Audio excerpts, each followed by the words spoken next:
Welcome, welcome. How's everyone doing? Well, it looks like we got a decent amount of people joining, so we can start chatting. But today is an interesting session and coming from a question that I've been receiving a lot. The thing that we really want to talk about today is that your position in AI is a number that moves quite often, pretty much week over week. And most people haven't even seen how often they're being referenced in LLMs. But once you start measuring this, this is actually something that you need to or should be continuously monitoring over time. We can talk a little bit about how when you search something on an LLM, there's actually a fan out, is what we call it. But when you search, best CRMs for B2B software companies, it's running about 15 micro searches under the hood to then consolidate the information to then give you an answer back. And so those what it searches changes and the actual answer will change over time. This is good and bad. It's good for the fact that you, as a smaller company, or, if there's a large player that's kind of dominating that first spot,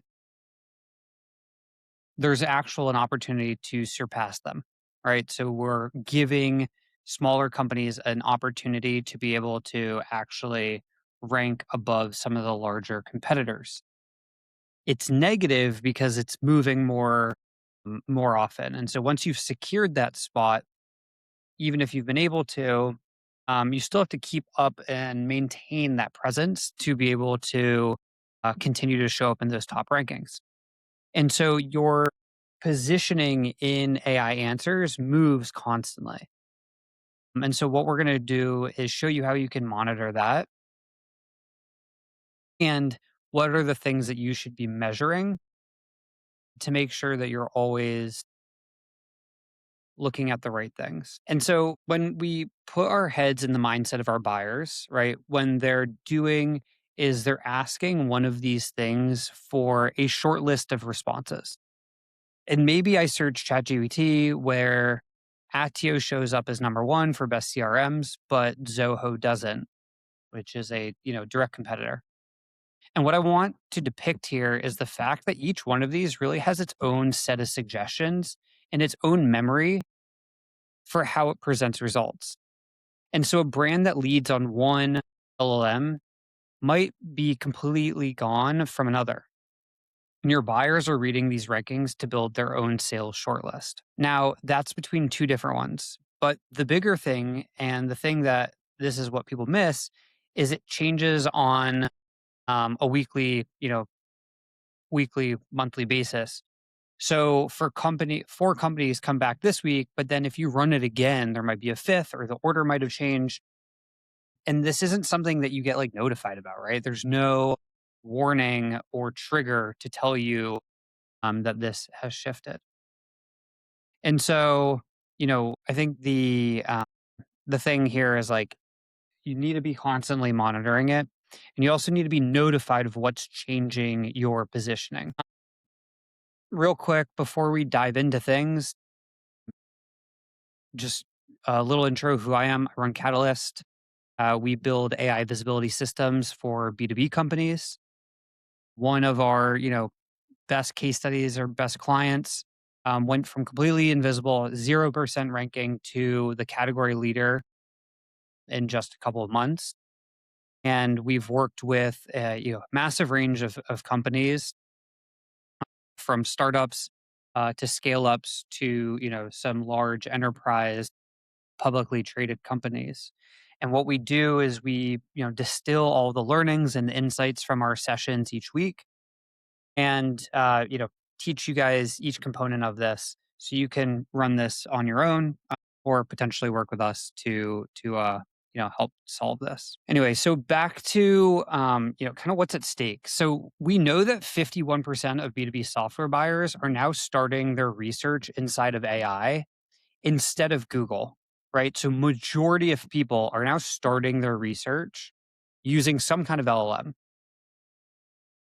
And just to show how fast this is adopting, about 6 months ago, that number was only at like 25.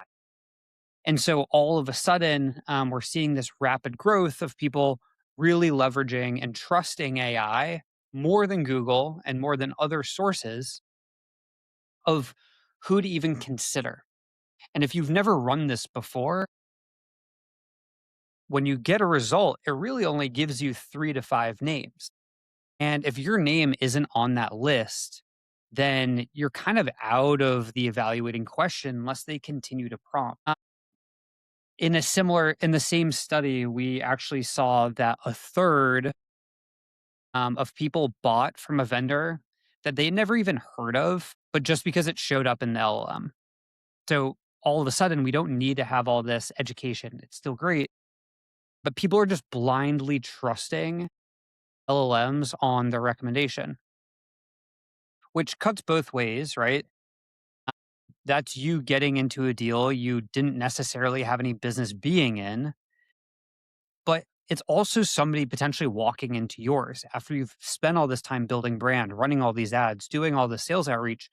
Someone completely unnamed can pop up. But here's the thing that gets people is you don't get a notification when this happens.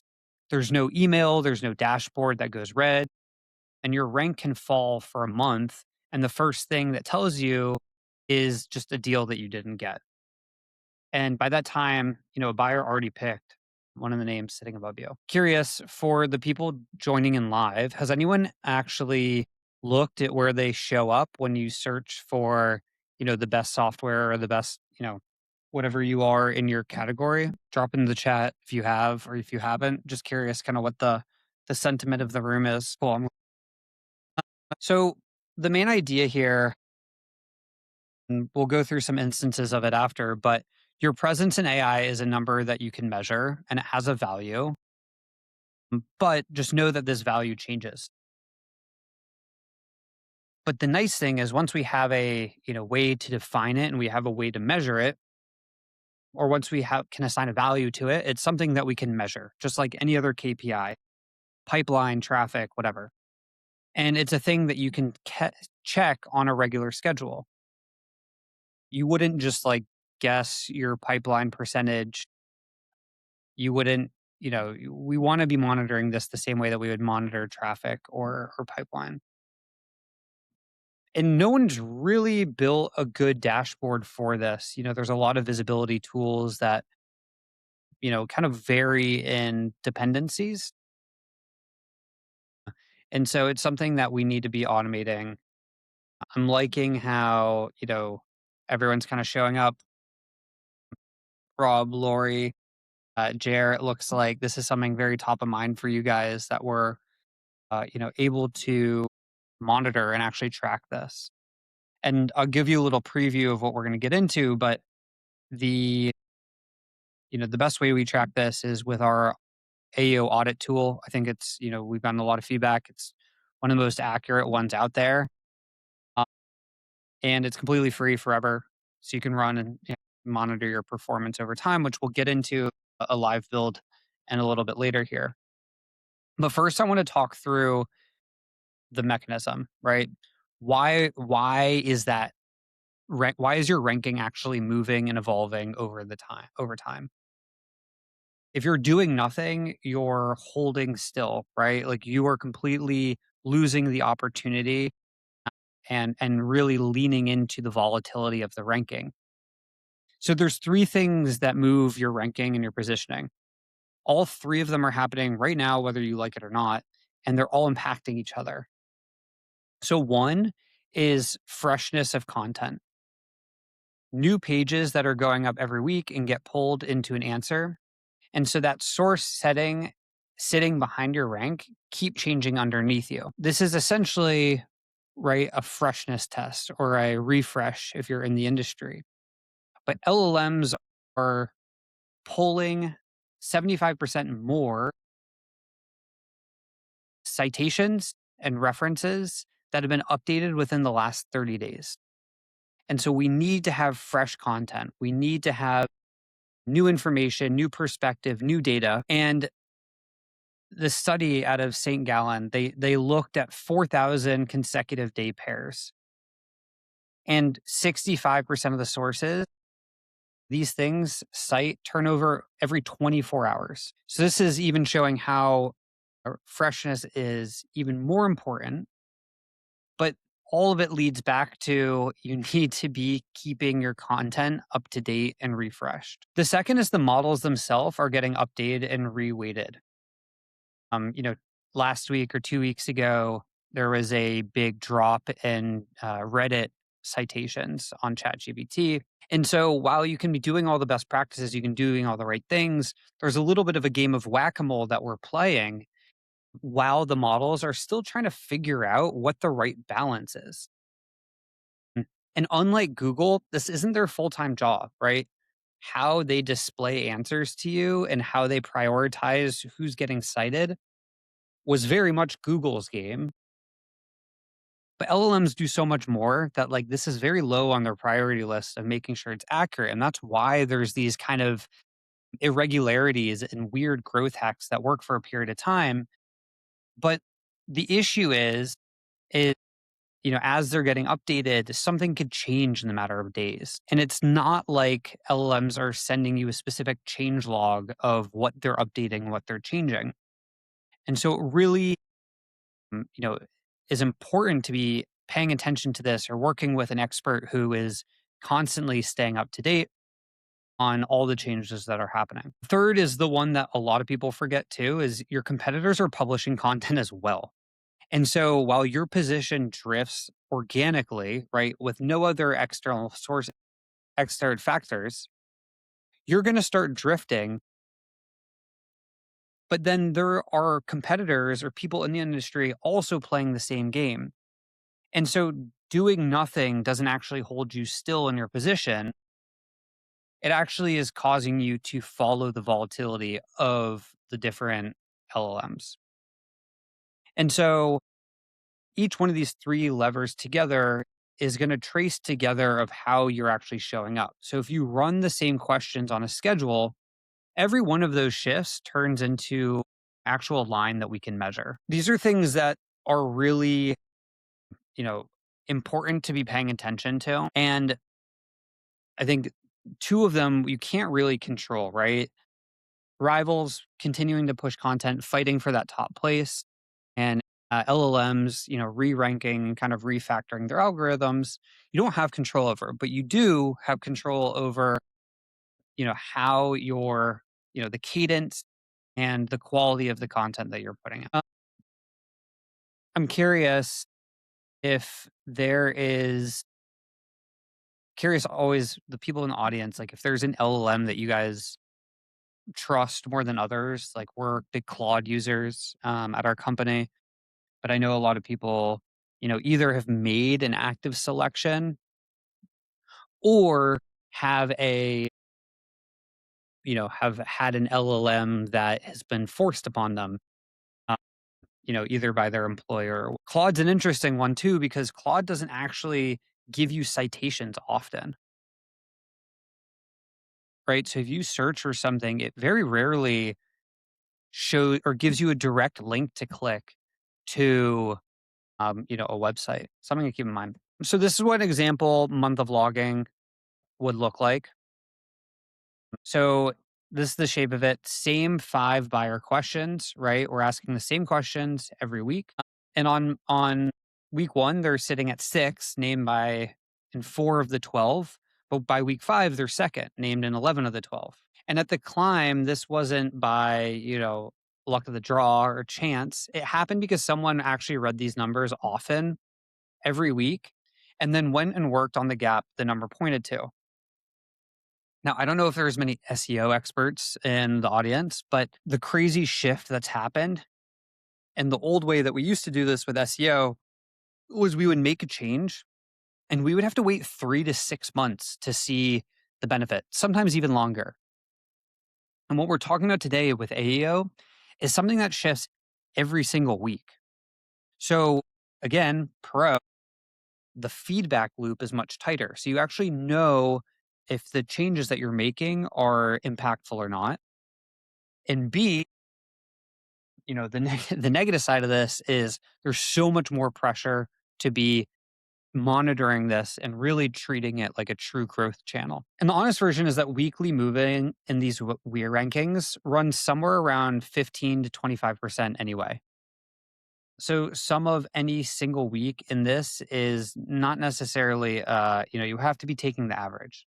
And the reason you run it for a month is that you have a direction show up over 4 or 5 weeks versus just taking information from a specific week or data point. A good example, did I put a case study inside? No, a good example of ours is a client that we've been working with. They're a global payroll provider, and their Google traffic was falling quarter over quarter. This is something that we're seeing across the board with a lot of our clients where they relied heavily on Google traffic. And with the rise of AEO and what I was saying at the beginning of people now trusting AI search over Google, their Google traffic was declining faster than keep up with it. Buyers were asking ChatGPT and Perplexity for payroll providers and getting answers that didn't have them in it, despite all the work they'd done with Google.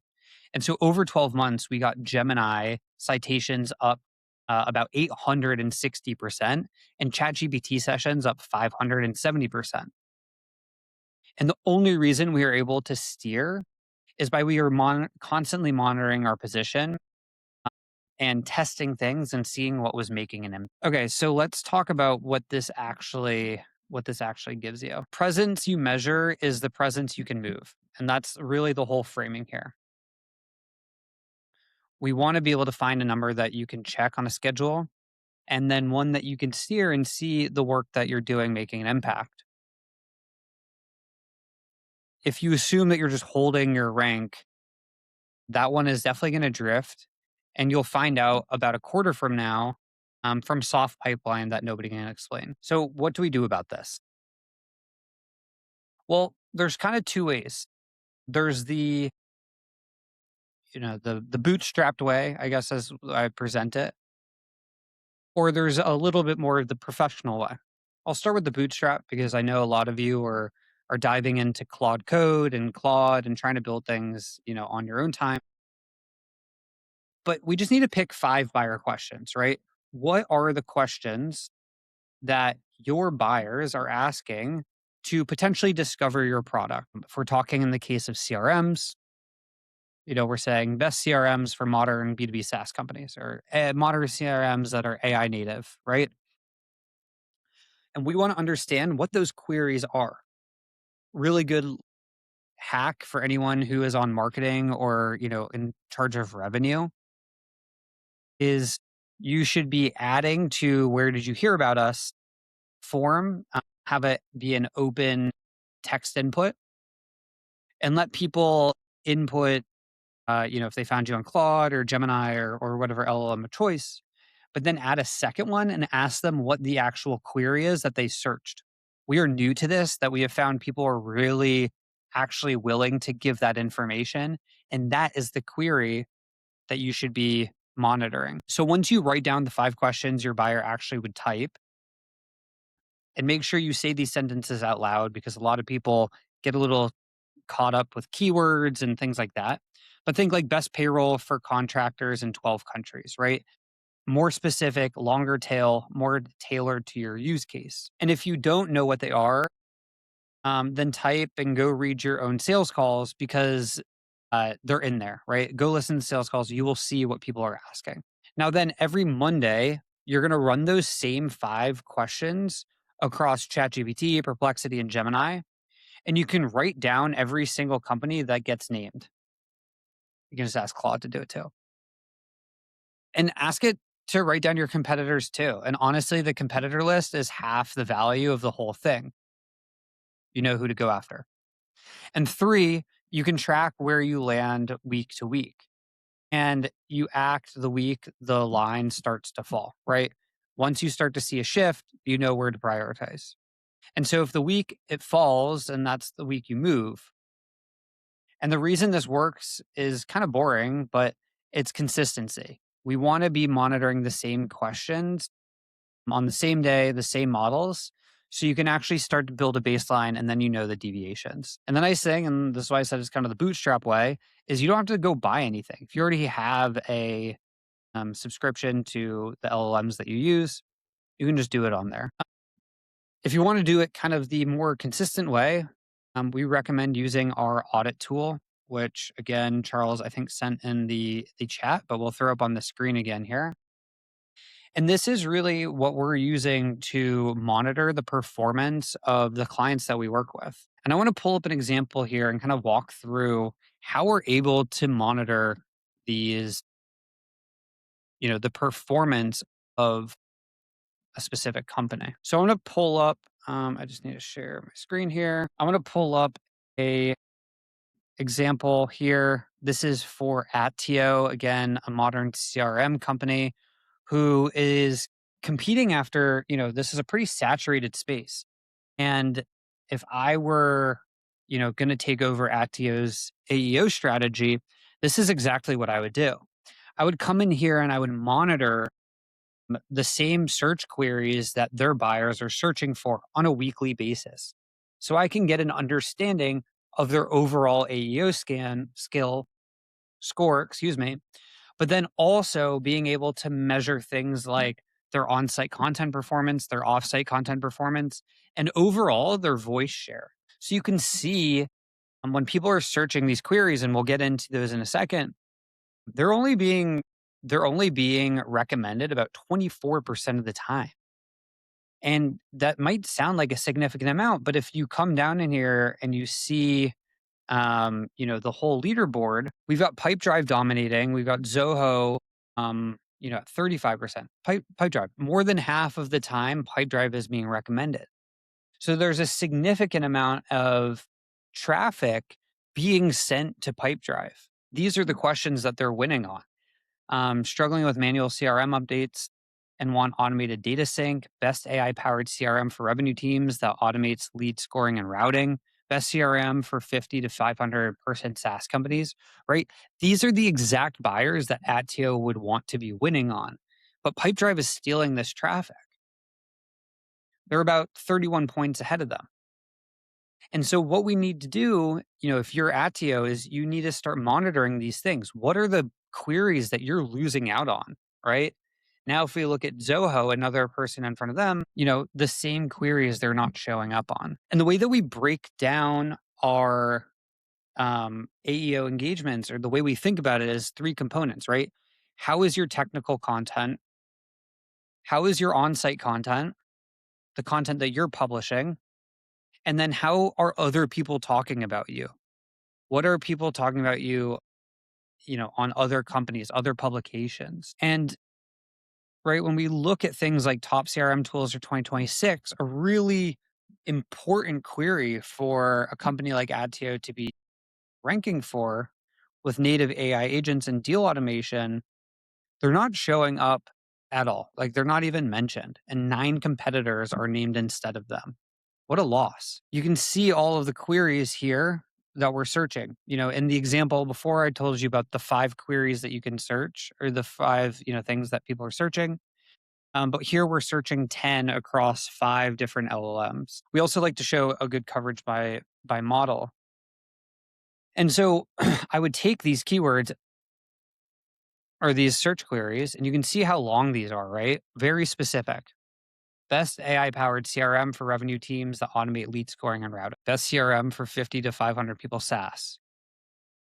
Top CRM tools for 2026 with native AI agents and deal automation. Best CRM with AI automation and deal management pipeline, right? Very specific to the type of company they are and the features they're looking for. It's key. That is how people are searching. And so we'll go to on-site content here, because this is kind of what we're talking about to solve this.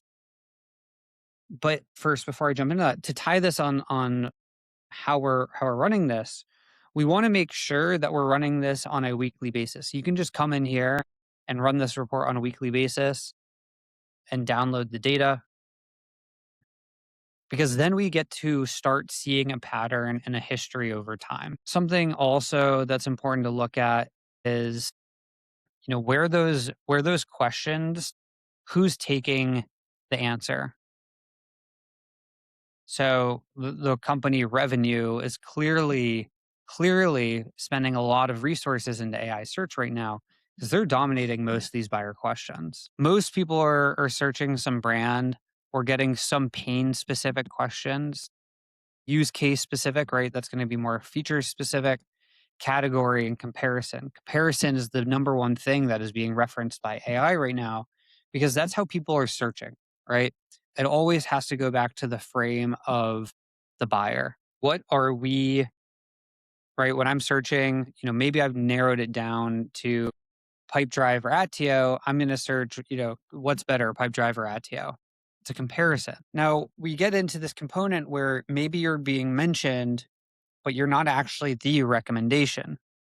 And so you can see this pain related buyer question has a high search volume and we are being answered in it, but we're not being the recommendation. And so what do we do to become the recommendation? Well, if we jump into recommendations here, you can see these are all of the articles that we need to write and publish on our own blog for us to be considered and to actually show up in these citations. And you can see they're very much tied and tailored to the actual buyer questions that people are asking. We separate these into 3 different buckets. Comparison pages, which, sometimes you'll hear is referred to as money pages.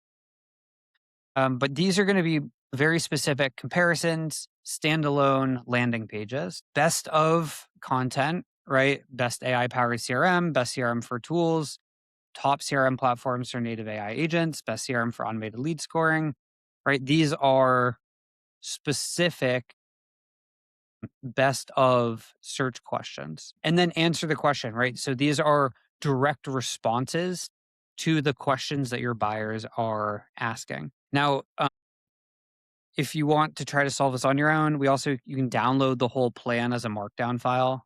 So you can just drop that into your LLM of choice, loads up the agent, and helps you start, building some of this. And the third part for AI search that's really important is offsite content. Actually getting featured in other niche publications. We're seeing that 90% of AI mentions come from here. And so we want to be named and feature where AI is already looking. On-site content is trying to steal the recommendation. Off-site content is saying, hey, you guys are already referencing this website. We just want to get our name on it. So this is the next thing that I would do. Best of lists are the single biggest lever. 43%, 43.8 of AI citations are coming from them, a best of specific article. And so what we can do is we can see what best of lists are already being referenced. And so we want to get featured on these. These are the 10 that are being recommended today. And so those are the 3 things that I would do, if I were building and fixing Attio's AI strategy, is I would start monitoring this on a at least weekly basis. I would fill in the gaps of our on-site content that we haven't created yet, following these in the recommendations. And then I would start working on off-site content, getting featured on these articles and these publications that are already talking about the best AI native CRMs. And if you do that and you continue to monitor your voice share and your ranking, then you will start to see your emplacement increase over time. So I encourage you guys all to take a look at this and run through your own audit and monitor this on a weekly basis and start making some of the changes that are recommended here. Start rating some of that content.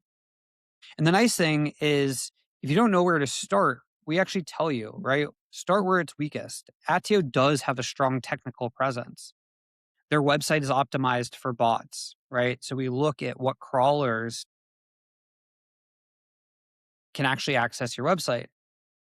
But where they lack is their own content and getting referenced in third-party citations. Any questions anyone might have? Yes, we have a question. What is offsite content? So offsite content is content about your company that lives off of your website. So you can see on here, Cradio has a glossary for AI CRMs, and we are not on this. Attio is not featured on this list. So if they were featured on that list, that is someone talking about Attio, the brand, not on our website, on an external website. So that's what we mean when we say offsite content. Any other questions? Awesome. Well, thank you guys for joining me today. Like I said, we run workshops every Tuesday and Thursday. Tuesday is actual live builds using Claude Code. And, we actually build workflows together. Thursdays, we talk into some more principles and kind of understanding the thought process. But if you have any questions about AI whatsoever, or just about marketing or growth, please feel free to add me on LinkedIn, send me a DM. I respond to everyone and as fast as I can. And if not, I hope to see you guys in future sessions. And yeah, have a good rest of your day. Thank you.